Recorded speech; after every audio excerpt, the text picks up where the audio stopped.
Good morning मेरे प्यारे प्यारे बच्चों। चलिए आज हम लोग सॉल्व करते हैं remaining questions of CUET mock test third assignments के क्वेश्चंस। ठीक है, मतलब CUET मॉक टेस्ट जो आपका हो रहा है, असाइनमेंट जो आपको मिला हुआ है थर्ड, उसके रिमेनिंग क्वेश्चन हम लोग सॉल्व करते हैं।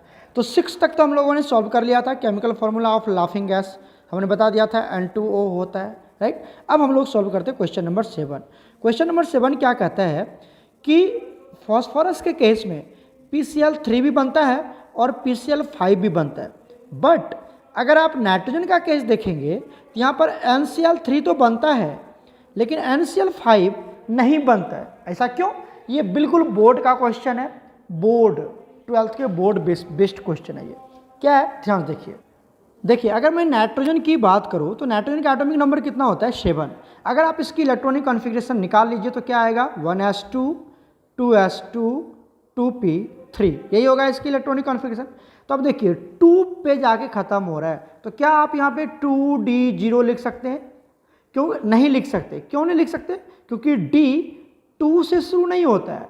d जब भी शुरू होता है तो 3 से शुरू होता है। कहाँ से शुरू होता है? 3 से d शुरू होता है, राइट। अब आइए अगर मैं बात करूँ फॉस्फोरस की, तो फॉस्फोरस की एटॉमिक नंबर होता है 15। क्या होगा? ये इसकी इलेक्ट्रॉनिक कॉन्फ़िगरेशन है 1s2 2s2 2p6 3s2 3p6 3s2 3p3। ठीक है, अब देखिए यहाँ पर आपने 3 आया ना, देखा ना आपने 3 आ गया, तो इसलिए हम यहाँ पर 3d0 ले सकते क्योंकि 3 एंटर हो चुका है। 3 एंटर हो चुका है तो यहाँ 3d0 लिख सकते। लेकिन अगर मैं नाइट्रोजन की बात करूँ तो यहाँ पे 3 नहीं आया, अभी तक 2 ही चल रहा है, 2 ही चल रहा है, तो यहाँ पे 2d0 आप नहीं लिख सकते। जबकि यहाँ 3 एंटर हो चुका है तो आप यहाँ पे 3d0 लिख सकते हैं। तो मतलब 3d0 मतलब d में कोई भी इलेक्ट्रॉन नहीं है, मतलब d जो है वो क्या है? वैकेंट है। d क्या है यहाँ पर? वैकेंट है। और नाइट्रोजन के पास कोई d ऑर्बिटल है ही नहीं, don't have vacant d orbital, vacant d orbital. ठीक है, लिख लेना। तो नाइट्रोजन के पास कोई वैकेंट d ऑर्बिटल नहीं है, जबकि फॉस्फोरस के पास वैकेंट d ऑर्बिटल है जिसमें कोई भी इलेक्ट्रॉन नहीं है। तो मतलब ये इलेक्ट्रॉन को एक्सेप्ट कर सकता है। तो जब अपनी इलेक्ट्रॉन को एक्सेप्ट कर सकता है तो अपनी वैलेंसी को भी ये क्या कर सकता है? एक्सटेंड कर सकता है। वैलेंसी को क्या कर सकता है? ये एक्सटेंड कर सकता है, ये है ना, क्योंकि ये इलेक्ट्रॉन को एक्सेप्ट कर सकता है। कहाँ एक्सेप्ट करेगा? वैकेंट d ऑर्बिटल में। खाली है तो कहेगा इलेक्ट्रॉन दे दो, यहाँ पे हमें d ऑर्बिटल खाली है। d में कितने बॉक्स बनते हैं? 5 बॉक्स बनते हैं। जो इसके पास क्या है? खाली है, कहेगा कोई इलेक्ट्रॉन है तो ठीक है दे दो, हमारे पास खाली डब्बा पड़ा है, इसमें दे दो, है ना। तो फॉस्फोरस अपनी वैलेंसी को एक्सटेंड कर सकता है, जबकि नाइट्रोजन के पास कोई वैकेंट d ऑर्बिटल नहीं है, इसलिए वैकेंसी को एक्सटेंड नहीं कर सकता है। तो सिंपल सी बात है, यहाँ पर जो ऑप्शन बी हो जाएगा वो सही हो जाएगा। Nitrogen doesn't have vacant d orbital while phosphorus have vacant d orbital. Nitrogen के पास कोई वैकेंट d ऑर्बिटल नहीं होता है, जबकि फॉस्फोरस के पास वैकेंट d ऑर्बिटल होता है और नाइट्रोजन के पास नहीं होता है। तो option B is absolutely correct. कैसे होता है वो मैंने आपको यहाँ पे डायग्राम बना के समझा दिया। चलते हैं नेक्स्ट क्वेश्चन पर। नेक्स्ट क्वेश्चन देखिए, क्वेश्चन नंबर 8। क्वेश्चन नंबर 8 कहता है nitrogen is a gas whereas phosphorus is a solid. मतलब जो नाइट्रोजन है N2 ये क्या होता है? आपको गैसेस स्टेट में मिलता है, और जो फॉस्फोरस है उसको हम लोग P4 लिखते हैं। ये किस स्टेट में होता है? सॉलिड स्टेट में होता है। बोलता है ऐसा क्यों हो रहा है कि नाइट्रोजन गैस है जबकि फॉस्फोरस सॉलिड है? जबकि ये दोनों नाइट्रोजन हो या फॉस्फोरस ये ग्रुप 15 को बिलोंग करता है। मैंने तो बताया था आपको कौन कौन सा होता है नाइट्रोजन, फॉस्फोरस, आर्सेनिक, एंटीमनी और बिस्मथ। ये होता है ना, आर्सेनिक का होता है AS, ठीक है, देख लेना। तो ये होता है, जबकि दोनों एक ही फैमिली मेंबर में बिलोंग करता है। तो नाइट्रोजन हो गया गैस, राइट, और फॉस्फोरस हो गया सॉलिड। ऐसा क्यों होता है हम इसकी बात करते हैं। तो समझिएगा, अगर मैं N2 की बात करूं तो N2 को कैसे लिख सकते हैं आप? N2 को लिख सकते हैं N ट्रिपल बॉन्ड N, ठीक है। और नाइट्रोजन की साइज छोटा होता है। जैसे आप डाउन द ग्रुप जाएंगे, साइज क्या होता है? इंक्रीज होता है। मतलब नाइट्रोजन की साइज छोटी होगी और फॉस्फोरस की साइज बड़ी होगी। समझ में आ गया? मतलब क्या हुआ यहाँ पर? ध्यान देखिए, अगर मैं नाइट्रोजन की साइज लिखूँ तो नाइट्रोजन की साइज क्या होगी? छोटी।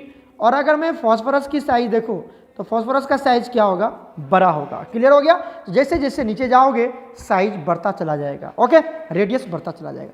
अब देखिए जब नाइट्रोजन की साइज छोटा है ना बच्चा, तो क्या होगा, नाइट्रोजन को कैसे लिखेंगे, N2 को कैसे लिखोगे, N triple bond N, size छोटा है। तो नाइट्रोजन के पास आपको ऑटोमेटिकली पता है कि यहाँ पर क्या होता है, लोन पेयर होता है। जब नाइट्रोजन 3 बॉन्ड बनाता है तो नाइट्रोजन के पास एक लोन पेयर होता है, पता ही आपको, अमाइन चैप्टर में पढ़ा है आपने। तो इस तरह से अब देखिए साइज छोटा होने की वजह से, साइज छोटा होने की वजह से क्या हो गया, इस लोन पेयर इलेक्ट्रॉन के बीच में रिपल्सन होने लगता है। क्या होने लगेगा, रिपल्सन होने लगेगा। तो यहाँ पर इलेक्ट्रॉनिक रिपल्सन होता है, लोन पेयर रिपल्सन होने लगते हैं। क्या होने लगते हैं, लोन पेयर इलेक्ट्रॉन रिपल्सन हो जाता है। रिपल्सन क्या होता है, ज़्यादा होता है, ज़्यादा होता है। अब बात करते हैं फॉस्फोरस की, P4 समझिए, P4 कैसे लिखते हैं, P यहाँ पर एक फॉस्फोरस, यहाँ पर एक फॉस्फोरस, यहाँ पर एक फॉस्फोरस और यहाँ पर एक फॉस्फोरस, राइट। अब इसके बीच में एक और बॉन्ड होता है इस तरह से, ठीक है, ये P4 का स्ट्रक्चर है। अब आप देखिए फॉस्फोरस 3 बॉन्ड बना चुका है, बनाया एक इधर और एक इधर, 3 बॉन्ड बना चुका है। जिसके पास भी क्या होगा, एक लोन पेयर इलेक्ट्रॉन होगा, राइट। इतनी बातें समझ में आ गई। उसी तरह से हर फॉस्फोरस के पास क्या होगा बच्चा, लोन पेयर इलेक्ट्रॉन होगा। अब समझिए इसके बीच की डिस्टेंस बढ़ चुका है, इसके बीच का डिस्टेंस बढ़ गया क्योंकि साइज बड़ी है फॉस्फोरस की, तो इसके बीच का रिपल्सन क्या होगा, कम होगा। यहाँ पर लोन पेयर इलेक्ट्रॉन का जो रिपल्सन होगा वो क्या होगा बच्चा, कम होगा। यहाँ पर किस केस में है बताइए, P4 के केस में। P4 का स्ट्रक्चर पता चल गया कैसे बनाएंगे।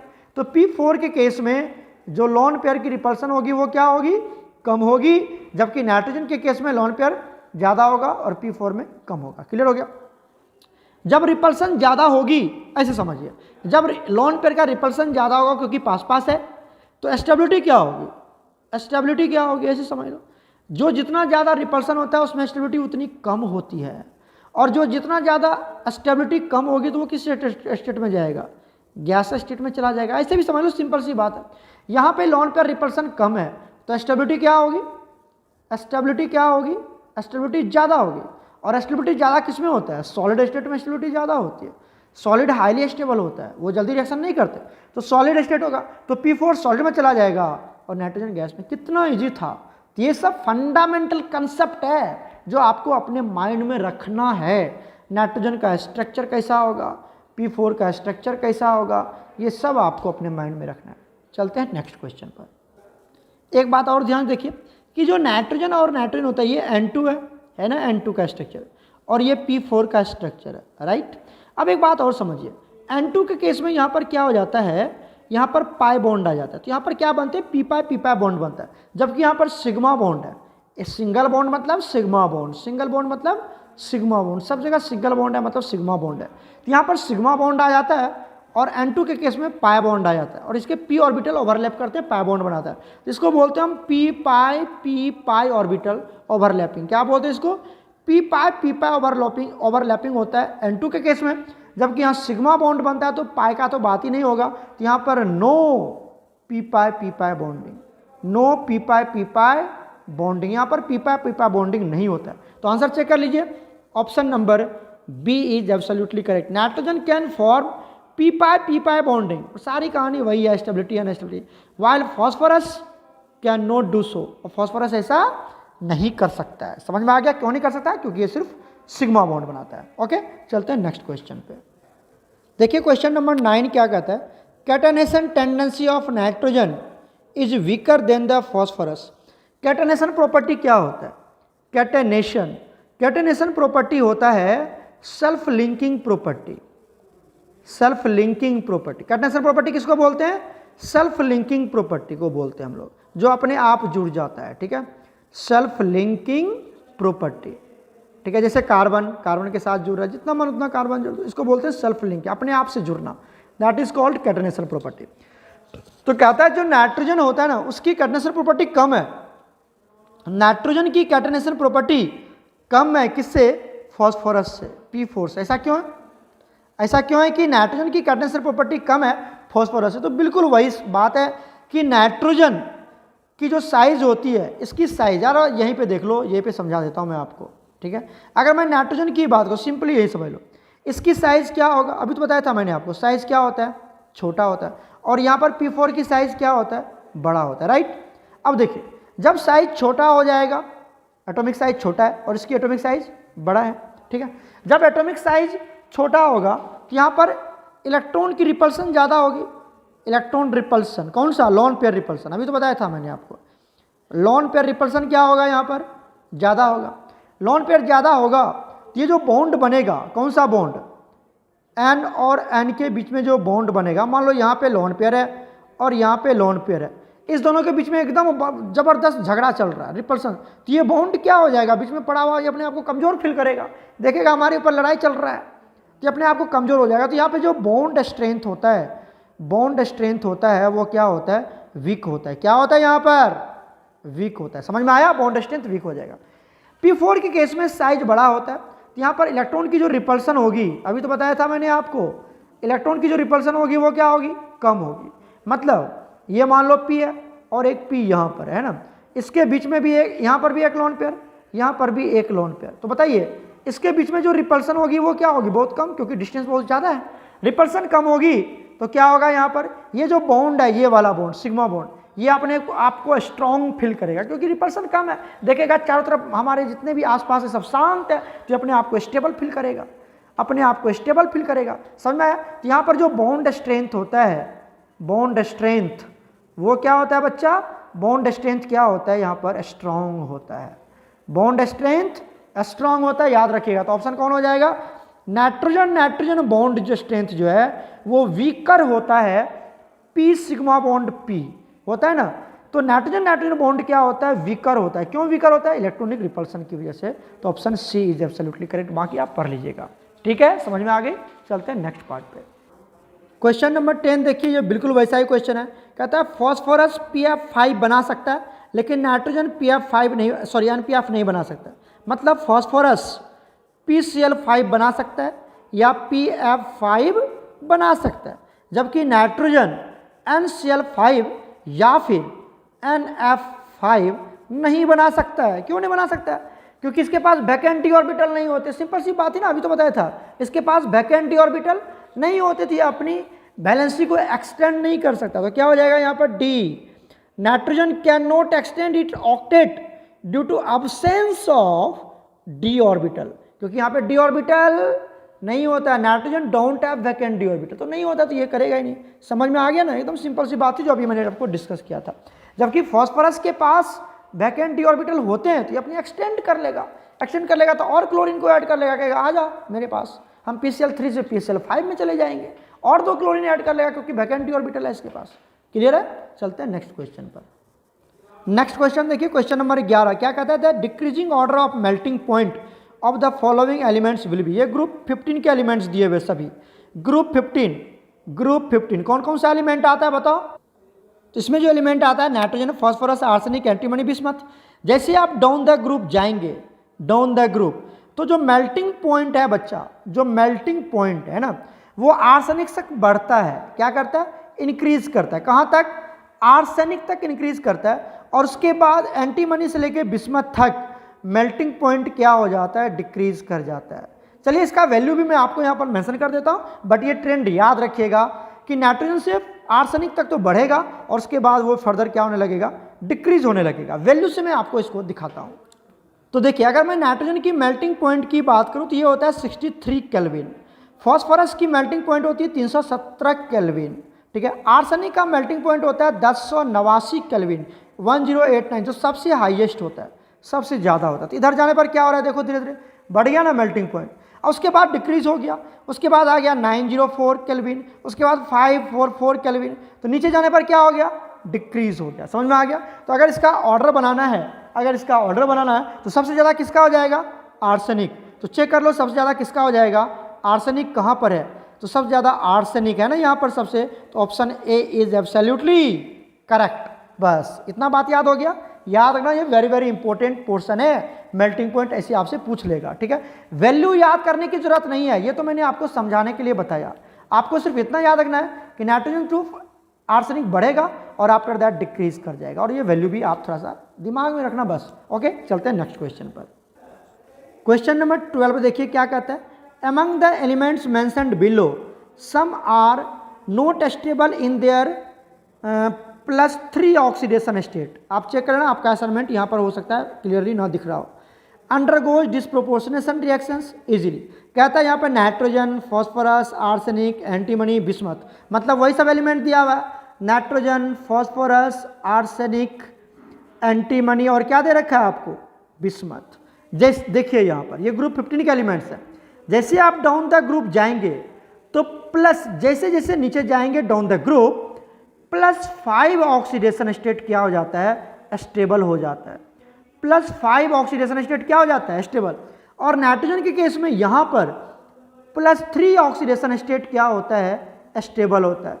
इसीलिए तो नाइट्रोजन +3 में ज़्यादा होता है, NCl3 बनाता है, NCl5 नहीं बनाता है। जबकि बिस्मथ 20ICl5 बना लेगा आराम से, क्योंकि वो +5 में चला जाएगा। क्लियर हो गया। अब आप देखिए जैसे जैसे आप नीचे जाएंगे तो ये नाइट्रोजन की टेंडेंसी होगी कि हम +5 में शो करें, +5 में जाए। फॉस्फोरस +3 भी शो करता है, +5 भी शो करता है, ठीक है। नाइट्रोजन हमेशा +3 शो करता है, फॉस्फोरस +3 भी शो करता है, +5 भी, लेकिन ये तीनों हमेशा +5 शो करेगा। मतलब जो नाइट्रोजन एंड फॉस्फोरस है वो अपने आप को +5 में जाने को सोचेगा।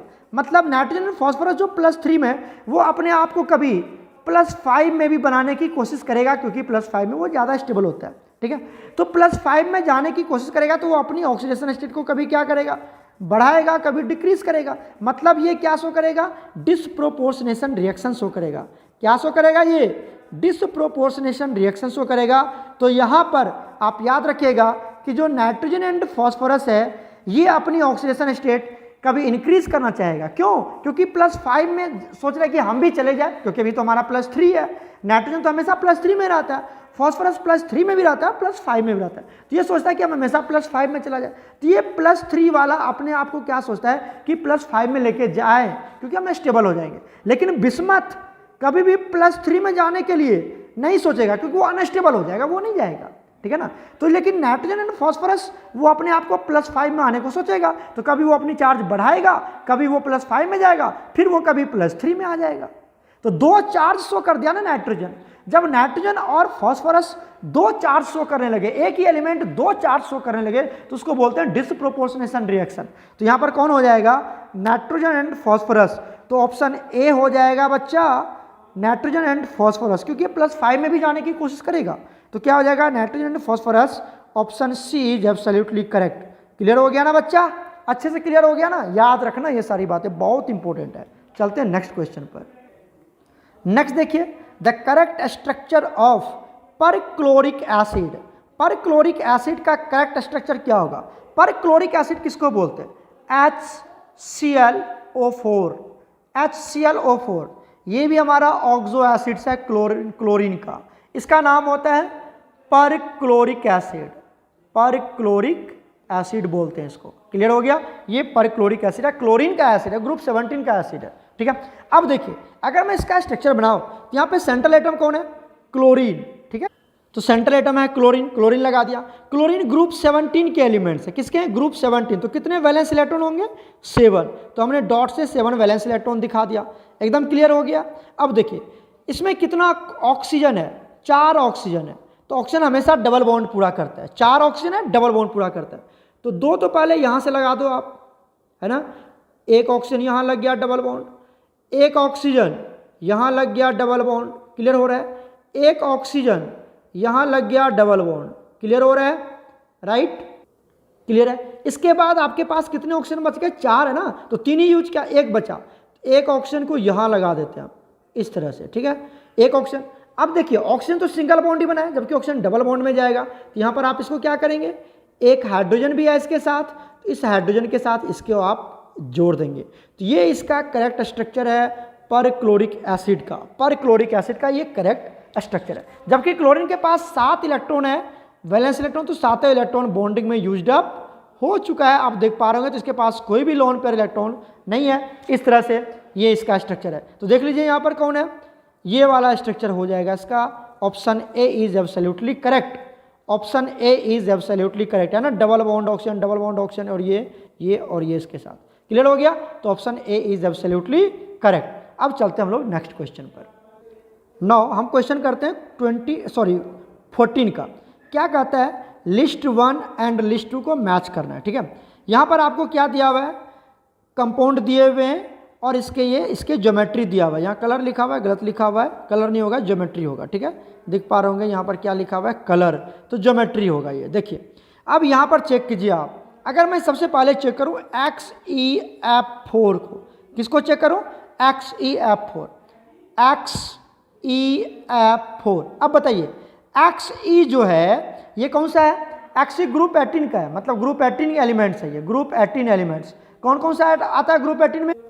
ग्रुप 18 में आता है हीलियम, नियोन, आर्गन, क्रिप्टन, जेनन, रेडन, ये सब आपका इनर्ट गैस आता है। ठीक है, अब आप समझिए यहाँ से रेडन, हीलियम को छोड़ दिया जाए तो हीलियम का तो डुप्लेट पूरा है, बाकी सब में 8 इलेक्ट्रॉन होता है, तो इसकी ऑक्टेट कंप्लीट होता है। इनर्ट गैस है, इसकी ऑक्टेट हमेशा कंप्लीट है, ये इनर्ट गैस है, राइट।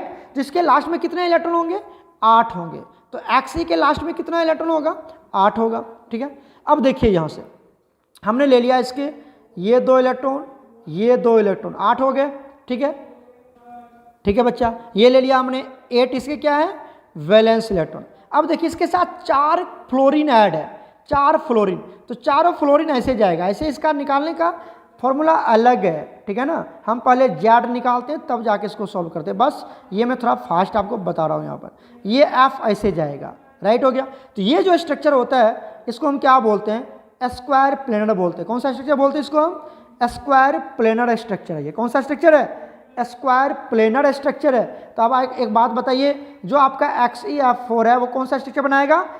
स्क्वायर प्लेनर स्ट्रक्चर बनाएगा। तो XEF4 और ये जो लोन पेयर इलेक्ट्रॉन है ये इसके एक ऊपर एक नीचे, ऐसा क्यों होता है? ताकि रिपल्सन कम हो जाए, एक एकदम ऊपर जा रहा है, एक एकदम नीचे, तो रिपल्सन बहुत कम होगा, मॉलिक्यूल हाईली स्टेबल हो जाएगा, राइट। तो ये जो XEF4 है इसका स्ट्रक्चर हो गया स्क्वायर प्लेनर, क्योंकि एक स्क्वायर बना रहा है इस तरह से। तो स्क्वायर प्लेनर चेक कर लो कहाँ पर है? XEF4 square planar. तो ये हो गया 2 हो गया ना, क्लियर हो गया। अब देखिए D का 2 कहाँ पर है? D का 4 है यहाँ पर, D का 4 है यहाँ पर, D का 4 है, ये तो होगा नहीं। तो करेक्ट ऑप्शन कौन हो जाएगा यहाँ पर? D का 2। तो मतलब option C is absolutely correct. एक बना लिया हमने, बाकी आराम से निकल गया। और आप खुद बनाना, अगर नहीं बनेगा तो हम क्लास में डिस्कस करेंगे। ठीक है, क्लास आवर में जो हमारी क्लासेस होगी उसमें डिस्कस करेंगे अब, या आप हमें ऑफलाइन ऑनलाइन भी पूछ सकते हो व्हाट्सएप पे, हम इसको डिस्कस कर देंगे स्ट्रक्चर कैसे ड्रॉ करते हैं। ओके बच्चा, चलते हैं नेक्स्ट क्वेश्चन पर। क्वेश्चन नंबर 15 देखिए। क्वेश्चन नंबर 15 क्या कहता है? लिस्ट 1 एंड लिस्ट 2 को मैच करना। तो लिस्ट 1 में आप देख रहे हैं ग्रुप 17 का एलिमेंट्स है, फ्लोरीन, क्लोरीन, ब्रोमीन, आयोडीन। अपना असाइनमेंट चेक कर लेना, यहाँ पर थोड़ा क्लियर नहीं आ रहा है। तो कहता है किसका क्या कलर होगा? तो आप एक बात याद कर लीजिए, जो आपका जो ग्रुप 17 के एलिमेंट्स हैं जिसको हम हैलोजन फैमिली मेंबर भी बोलते हैं, क्या क्या आता है? Fluorine, chlorine, bromine and iodine आता है। ठीक है, क्लियर है। अब इसके कलर क्या होते हैं सर? तो कलर की बात करें तो जो फ्लोरीन होता है वो येलो कलर का होता है। कैसा होता है? येलो कलर का होता है, याद रख लीजिएगा। क्लोरीन होता है ग्रीनिश येलो। कैसा होता है बच्चा? ग्रीनिश, स्पेलिंग देख लेना, मैं लिख देता हूँ, ग्रीनिश येलो होता है। जो ब्रोमीन होता है वो रेड होता है। कैसा होता है? रेड। और जो आई होता है वो वायलेट होता है, ठीक है। ये इसके हेलोजन फैमिली मेंबर्स हैं जो इसके अपने एक पर्टिकुलर कलर्स होता है। अब आप चेक कर लो, यहाँ पर मैच कर लो कौन सा आंसर ऑप्शन सही होगा। बच्चा देखो यहाँ पर आप चेक कीजिए, फ्लोरीन का कलर कैसा होगा? फ्लोरीन का कलर होगा येलो। येलो कहाँ पर है? 1 में ही येलो है। फ्लोरीन 1 का 1, ए का 1 कहाँ पर है? अरे सर ये तो मिल गया ना, ए का 1। तो option D is absolutely correct. एकदम फटाफट बन गया ना। चलते हैं नेक्स्ट क्वेश्चन पर। नेक्स्ट क्वेश्चन देखिए, क्वेश्चन नंबर 16 क्या कहता है? Which of the following oxo acids of phosphorus, phosphorus के ऑक्सो एसिड्स में से किसके पास एक OH है? सिर्फ एक OH। क्या क्या दे रखा है आपको? चलिए मैं इसका नाम बता दूं। पहला दे रखा है आपको ऑर्थोफॉस्फोरिक एसिड। ऑर्थोफॉस्फोरिक एसिड को हम बोलते हैं H3PO4, ठीक है। दूसरा दिया हुआ है फॉस्फोरिक एसिड, तो इसको भी वही नाम है, चाहे ऑर्थोफॉस्फोरिक बोलो या फॉस्फोरिक बोलो, दोनों एक ही नाम होता है। बच्चा यहाँ पे दोनों गलत ही लिख दिया। ये देखो ऑर्थोफॉस्फोरिक एसिड, या फॉस्फोरिक एसिड, दोनों का केमिकल फॉर्मूला सेम ही होता है, यही होता है। ठीक है, समझ में आ गया। दूसरा होता है ऑर्थोफॉस्फोरस एसिड, ऑर्थोफॉस्फोरस एसिड, इसका फॉर्मूला होता है ये सी वाला है, ठीक है ना, इसका हो जाएगा H3PO3, और डी वाला होता है और हाइपोफॉस्फोरस एसिड, इसको बोलते हैं हम H3PO2। ठीक है, स्ट्रक्चर कैसे बनाएंगे, स्ट्रक्चर इसका बनाने आना चाहिए, तभी जाकर के आप ये इसका कितने OH हैं किसमें ये आप पता कर पाएंगे। तो चलिए स्ट्रक्चर बना के दिखाता हूँ मैं आपको। देखिए यहाँ पर फॉस्फोरस सेंट्रल एटम है, तो हमने फॉस्फोरस को सेंट्रल एटम ले लिया। फॉस्फोरस 5 बॉन्ड बनाता है, पीछे फॉस्फोरस 5 बॉन्ड, तो 2 बॉन्ड तो हमेशा कौन बना लेगा, ऑक्सीजन। ठीक है, अब 3 बॉन्ड बच गए, तो 1 बॉन्ड इधर, 1 बॉन्ड इधर, 1 बॉन्ड इधर, 3 बॉन्ड बच गया। 3 बॉन्ड में 1 ऑक्सीजन तो यूज हो गया, 4 ऑक्सीजन है तो 3 ऑक्सीजन बचा, 3 ऑक्सीजन लगा दिया। ऑक्सीजन अभी कितना बॉन्ड बना रहा है, अभी ऑक्सीजन बना रहा है सिंगल बॉन्ड, कितना बॉन्ड बना रहा है, सिंगल, जबकि ऑक्सीजन कितना चाहिए, डबल बॉन्ड चाहिए। यहाँ पर 3 ऑक्सीजन भी है, तो यहाँ पर 3 ऑक्सीजन को यूज अप कर दिया। तो बताइए यहाँ पर कितने OH है, तो यहाँ पर 3 OH है, कितना OH है, 3 OH है ऑर्थोफॉस्फोरिक एसिड में। H3PO3 का स्ट्रक्चर बनाते हैं, तो पहले फॉस्फोरस लिखना, पहले फॉस्फोरस, सबसे पहले ऊपर में डबल बॉन्ड O लगा दिया करो, बस लगा दिया, 3 बॉन्ड खाली कर दो। देखो कैसे बनाते हैं, ये हो गया, कितना ऑक्सीजन है, 3, एक को तो यूज कर लिया, बच गए कितने, 2 बच गए, कितने बच गए, 2 लगा दिया। हाइड्रोजन कितना है, 3, तो एक हाइड्रोजन यहाँ, एक हाइड्रोजन यहाँ, एक हाइड्रोजन यहाँ, अभी भी कितना OH है, 2 OH है, तो ये भी नहीं होगा क्योंकि एक ही OH पूछ रहा है। आ जाओ H2PO2 की, H3PO2 की बात करते हैं, पहले फॉस्फोरस, उसके साथ डबल बॉन्ड ऑक्सीजन, क्लियर हो गया। कितना ऑक्सीजन है, 2, तो एक तो लगा चुके हैं, 3 बॉन्ड खाली कर दो क्योंकि 5 बॉन्ड बनाता है फॉस्फोरस। एक ऑक्सीजन बचा हुआ, तो एक ऑक्सीजन यहाँ लगा दिया। हाइड्रोजन कितना है, 3, तो एक हाइड्रोजन यहाँ, एक हाइड्रोजन यहाँ, एक हाइड्रोजन यहाँ, तो कितना OH है, एक ही OH है, तो यहाँ पर यही होगा इसका सही आंसर, मतलब option D is absolutely correct. Clear हो गया, चलते हैं नेक्स्ट क्वेश्चन पर। नेक्स्ट क्वेश्चन देखिए क्या कहता है, क्वेश्चन नंबर 17, मैच लिस्ट 1 और लिस्ट 2 को मैच करना है। N2O कैसे बनाओगे, इसको बनाते हैं हम हीटिंग ऑफ अमोनियम नाइट्रेट। ठीक है, तो इसका हो जाएगा ये ऑप्शन। कैसे होगा सर, रिएक्शन भी समझाता हूँ, ध्यान से देखिए, ये रिएक्शन भी समझाता हूँ। अमोनियम नाइट्रेट का फॉर्मूला क्या होता है, NH4, नाइट्रेट का NO3, यही ना होता है, NH4NO3। जब आप इसको हीट करेंगे, जब आप इसको क्या करेंगे, हीट करेंगे, कितने पे हीट कर देते हैं इसको, 250 डिग्री सेल्सियस पे हीट कर देना। ठीक है, आप नहीं पढ़े हो इसलिए आपको थोड़ा सा टफ लगता होगा, बहुत ईजी है।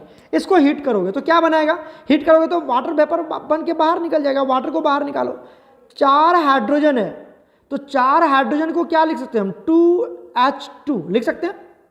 अब 2H2 देखो, अगर वाटर जाएगा तो वो आएगा ना, तो 2 ऑक्सीजन आ गया, वाटर निकालना, अरे बच्चा हीट कर रहे हैं तो यहाँ से 2 ऑक्सीजन ले लो और 4 हाइड्रोजन ले लो, तो 2H2O बाहर निकल गया यहाँ से।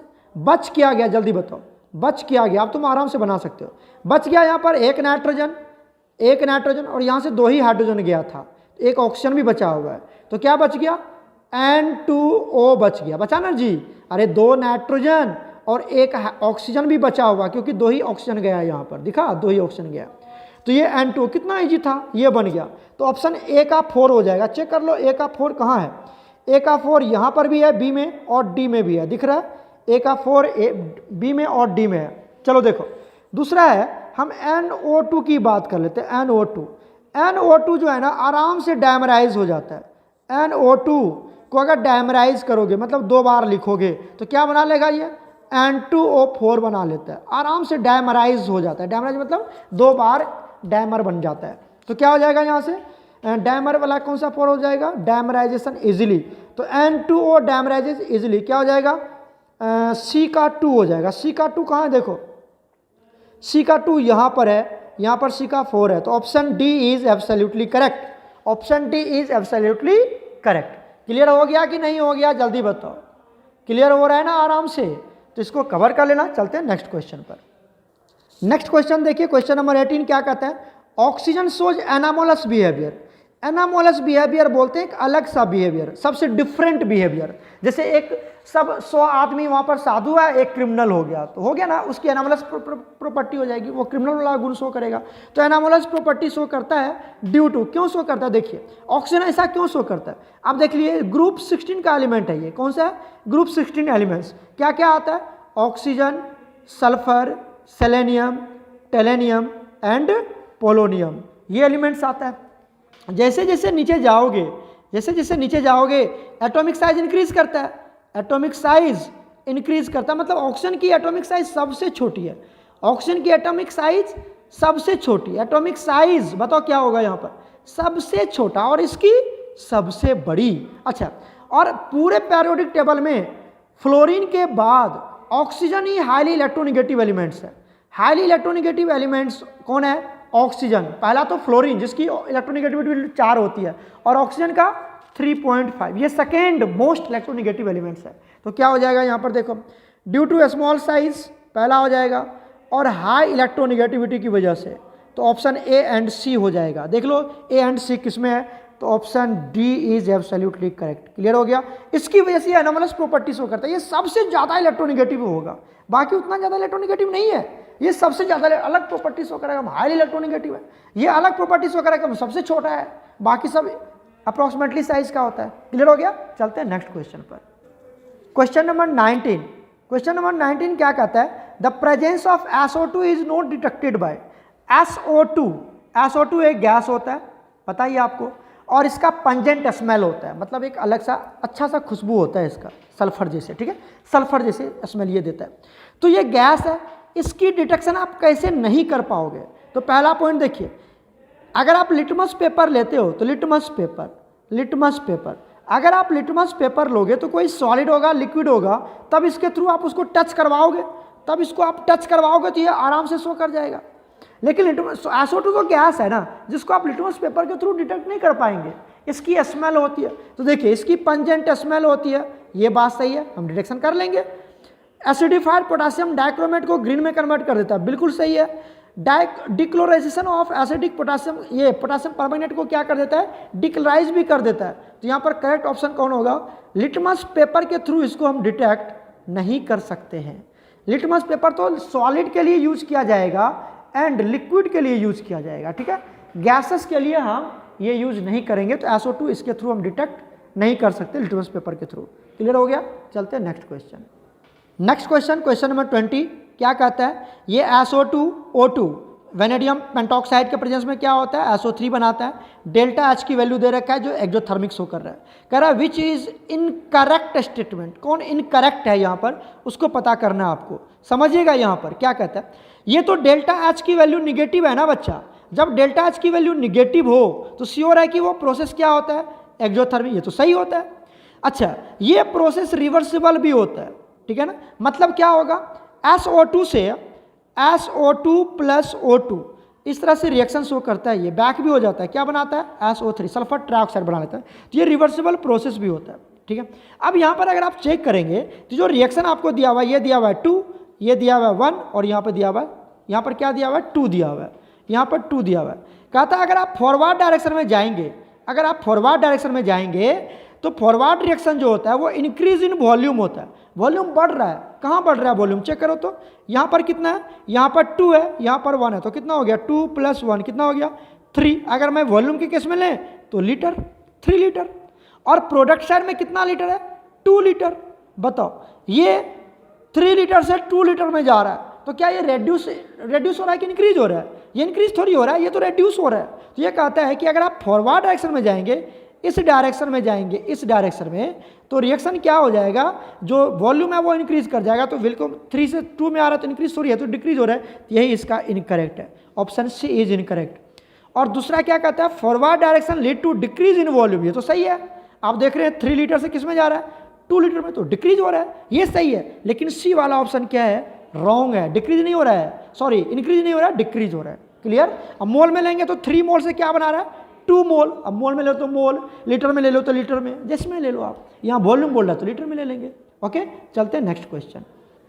नेक्स्ट क्वेश्चन देखिए 21 क्या कहता है, which of the amongst have the highest ionization energy, किसकी पास आयोनाइजेशन एनर्जी ज़्यादा होगा, ऑक्सीजन, सल्फर, सेलेनियम, टेलेनियम। देखो ग्रुप 16 का एलिमेंट्स है ये, है ना। तो देखिए ग्रुप 16 में कौन कौन सा एलिमेंट आता है, ऑक्सीजन, सल्फर, सेलेनियम, टेलेनियम, पोलोनियम। जैसे आप डाउन द ग्रुप जाएंगे, जैसे आप डाउन द ग्रुप जाएंगे एटॉमिक साइज बढ़ जाता है, और एटॉमिक साइज और आयोनाइजेशन एनर्जी में क्या रिलेशन है, इन्वर्सली एटॉमिक साइज बढ़ेगा तो आयोनाइजेशन एनर्जी कम हो जाएगा, मतलब इसकी आयोनाइजेशन एनर्जी क्या होगी, कम होगी।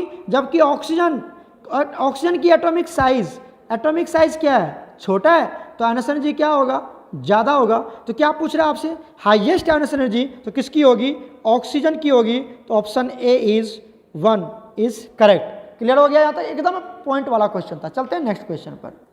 क्वेश्चन नंबर 22 देखिए क्या कहता है, बॉन्ड डिसोसिएशन एंथैल्पी आपको दिया हुआ है, कहता है which is a strong reducing agent, कौन स्ट्रॉन्ग रेड्यूसिंग एजेंट होगा। देखिए आपको NH3 दिया हुआ है, उसका बॉन्ड डिसोसिएशन एनर्जी कितना दिया 389, इसलिए मैं इसको एक्सपेंड करके दिखा रहा हूँ। यहाँ पर PH3 दिया हुआ है 322, यहाँ पर ASH3 दिया हुआ है हाइड्राइड 297, SbH3 255।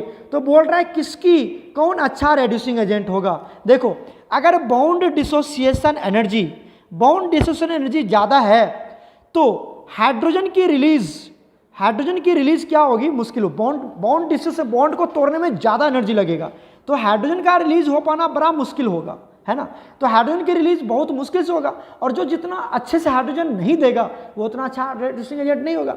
मतलब जिसकी बॉन्ड एनर्जी कम होगी, बॉन्ड जल्दी टूट जाएगा, जल्दी से एच को रिलीज कर देगा, और जो जल्दी से एच को रिलीज कर देगा वो अच्छा रेड्यूसिंग एजेंट होता है। तो जिसकी बॉन्ड एनर्जी कम वो अच्छा रेड्यूसिंग एजेंट। क्लियर हो गया। तो किसकी बॉन्ड एनर्जी कम है, 255 SbH3, इसकी बॉन्ड एनर्जी कम है, मतलब बॉन्ड डिसोसिएशन एनर्जी कम है, मतलब तुरंत एनर्जी, थोड़ा सा एनर्जी देंगे बॉन्ड टूट जाएगा, तो हाइड्रोजन जल्दी निकल जाएगा। हाइड्रोजन जो जल्दी दे देता है उसको रेड्यूसिंग एजेंट बोलते हैं। तो ये कौन हो जाएगा, SbH3 हो जाएगा। तो कौन हो जाएगा, option D is absolutely correct. Clear हो गया ना। याद रखिएगा जिसकी बॉन्ड डिसोसिएशन एनर्जी कम वो अच्छे से H+ रिलीज कर देगा, इजीली H+ रिलीज कर देगा, और जो इजीली H+ रिलीज कर देगा वो अच्छा रेड्यूसिंग एजेंट होगा, तो SbH3 हो जाएगा। राइट। चलते हैं नेक्स्ट क्वेश्चन पर। नेक्स्ट देखिए क्वेश्चन नंबर 23 क्या कहता है, identify one that does not exist, कौन एग्जिस्ट नहीं करता। देखिए यहाँ पर XE और यहाँ पर Ne लिया हुआ है। देखिए XE जेनन है, और इसमें आता क्या क्या हमारे पास, इसमें आता है हमारे पास ये ग्रुप 18 के एलिमेंट्स है। राइट। देखिए ग्रुप 18 में जो एलिमेंट्स आता है हीलियम, नियॉन, आर्गन, क्रिप्टन, जेनन, रेडन आता है। इसमें से हीलियम जो है बस वही रिएक्शन कर पाता है, हीलियम ही। बाकी तो हम बोलते हैं कि सभी इनर्ट गैस है, ये किसी से रिएक्शन नहीं करता है, ये किसी से रिएक्शन नहीं करता, हमको ये पढ़ाया जाता है। बट आप समझिए कि यहाँ पर एक है जेनन, ये रिएक्शन करता है, और ये उसी से रिएक्शन करता है जो हाईली इलेक्ट्रोनिगेटिव है, बस सिर्फ जेनन ही रिएक्शन करता है, बाकी कोई रिएक्शन नहीं करता है। और ये जेनन भी किससे रिएक्शन करता है, जो हाईली इलेक्ट्रोनिगेटिव एलिमेंट्स होता है, फ्लोरीन एंड ऑक्सीजन के साथ, बाकी किसी एलिमेंट के साथ रिएक्शन नहीं करता है जेनन। याद रखना ये सब बात। तो यहाँ पर दे रखा है नियन, तो ये तो किसी से साथ रिएक्शन ही नहीं करता है, तो ये बी वाला जो है ये एग्जिस्ट नहीं करेगा, NeF2 नहीं बनता है, क्योंकि नियन रिएक्शन ही नहीं करता है किसी के साथ। ये इनर्ट फैमिली में सिर्फ जेनन ही रिएक्शन करता है, वो भी सिर्फ फ्लोरीन एंड ऑक्सीजन के साथ। ओके। चलते हैं नेक्स्ट क्वेश्चन पर। क्वेश्चन नंबर 24 क्या कहता है, which of the following oxo acids of chlorine, यहाँ पर क्लोरीन का ऑक्सो एसिड दिया हुआ है, कहता है मोस्ट एसिडिक, कौन ज्यादा एसिडिक होगा। तो कौन कौन सा यहाँ पर क्लोरीन का एसिड दिया हुआ है, चलिए उसको लिख लेते हैं, HClO। राइट। उसके बाद दिया हुआ है, ठीक है, ये आपको क्लोरीन का ऑक्सो एसिड्स आपको दिया हुआ है। ठीक है बच्चा। सबसे पहले क्या कर लीजिए, जब भी आपको एसिडिक क्वेश्चन आता है एसिडिक निकालने के लिए, तो सेंट्रल एटम का क्या निकाल लीजिए, आप चार्ज निकाल लीजिए, चार्ज ऑक्सीडेशन स्टेट निकाल लेते हैं, ये तो आपको निकालने आता ही होगा। HCl पर कितना होता है +1, याद रखना +1। HCl इस पर आएगा आपका +3, यहाँ पर +5, यहाँ पर आएगा +7, लिखा लेना, निकालने आता ही होगा आपको चार्ज कैसे निकालते हैं सेंट्रल एटम का। ठीक है। तो ये +3 और ये कितना आ गया आपका +1। क्लियर हो गया यहाँ तक, कोई दिक्कत नहीं है। अब देखिए आपको क्या याद रखना है, हायर द पॉजिटिव चार्ज, क्या याद रखना है, हायर द पॉजिटिव चार्ज, एकदम याद कर लेना, higher the positive charge on central atom, on central atom. Higher the positive charge on central atom, more will be acidic. More will be acidic. एकदम to the point है बच्चा. जितनी ज़्यादा central atom के ऊपर चार्ज होगा वो उतना ज़्यादा एसिडिक होगा. तो बताइए किसके ऊपर ज़्यादा चार्ज है, किसके ऊपर ज़्यादा चार्ज है? हमें तो दिख रहा है HClO4 के ऊपर, जहाँ पर क्लोरीन पे +7 चार्ज है, तो ये सबसे ज़्यादा चार्ज है. अगर चार्ज ज़्यादा है तो वो हायर एसिडिक होगा, तो HClO4 हो जाएगा. तो ये हो जाएगा डी ऑप्शन बिल्कुल करेक्ट है. क्लियर हो गया ना? ये बहुत बार, ये वेरी वेरी इंपॉर्टेंट क्वेश्चन है. जेई नीट में भी बहुत बार ये क्वेश्चन आया हुआ है, नीट में बहुत बार आया हुआ है, जिसको CUT में भी डाल दिया है. ठीक है, चलते हैं नेक्स्ट क्वेश्चन पर. नेक्स्ट क्वेश्चन देखिए क्या कहता है. 25 the number of sigma bond and pi bond in a cyclo try Meta phosphoric acid कितना होगा? ठीक है, तो सबसे पहले तो आपको cyclo try Meta phosphoric acid का फॉर्मूला पता होनी चाहिए. चलिए लिखते हैं. देखिए HPO3 और इसको क्या करना है आपको 3 टाइम कर देना. तो ये हो जाएगा आपको cyclo try Meta phosphoric acid. इसका स्ट्रक्चर बना लेते हैं. साइक्लो जाना है ना, तो स्ट्रक्चर बना लेते हैं. कैसे स्ट्रक्चर बनाओगे? देखो यहाँ पर एक फॉस्फोरस, यहाँ पर एक फॉस्फोरस, इसके बीच में किसको लगा दिया हमने? ऑक्सीजन को. देखते जाओ यहाँ से, इसके बीच में किसको लगा दिया? बेंजीन वाला स्ट्रक्चर आपको याद होनी चाहिए. यहाँ भी क्या लगा दिया हमने? ऑक्सीजन. यहाँ भी क्या लगा दिया हमने? ऑक्सीजन. एकदम याद कर लेना. और यहाँ पर क्या लगा दिया हमने? फॉस्फोरस. बेंजीन वाला स्ट्रक्चर अगर याद है तो बिल्कुल ऐसा हो गया. अब फॉस्फोरस 5 बॉन्ड बनाता है. कितना बॉन्ड बनाता है? 5 बॉन्ड. तो हम क्या करते हैं, यहाँ पर हर फॉस्फोरस के साथ एक डबल बॉन्ड ऑक्सीजन दे देते हैं. राइट, तो 4 बॉन्ड तो हो गया फॉस्फोरस का. इस फॉस्फोरस के 4 बॉन्ड हो चुके हैं. और एक लगा देते हैं यहाँ पर हम OH. क्या लगा देते हैं? OH. बिल्कुल ऐसा ही गेम खेलना आपको सब जगह. तो क्या हो जाएगा? O, और यहाँ पर क्या हो गया हमारा? O, और यहाँ पर क्या आ गया? H. OH को एक्सपेंड कर रहे हैं. यहाँ पर क्या हो जाएगा?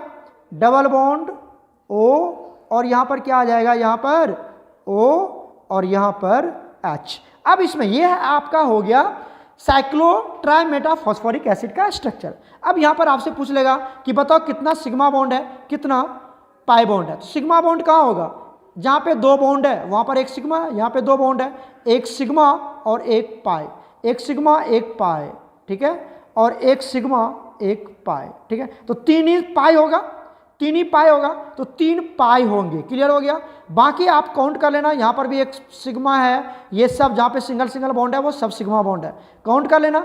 इसका करेक्ट आंसर आ जाएगा आपको B. 15 सिग्मा बॉन्ड है और 3 पाई बॉन्ड है. यहाँ पर 15 सिग्मा बॉन्ड है और 3 पाई बॉन्ड है. क्लियर हो गया? आप काउंट करके चेक कर लेना और हमें बताना समझ में आई कि नहीं आई. तो आज इतना रह देते हैं, फिर हम लोग 26 से आगे फर्दर नेक्स्ट वीडियो लेक्चर में हम सॉल्व करते हैं. ओके बच्चा, गॉड ब्लेस यू ऑल.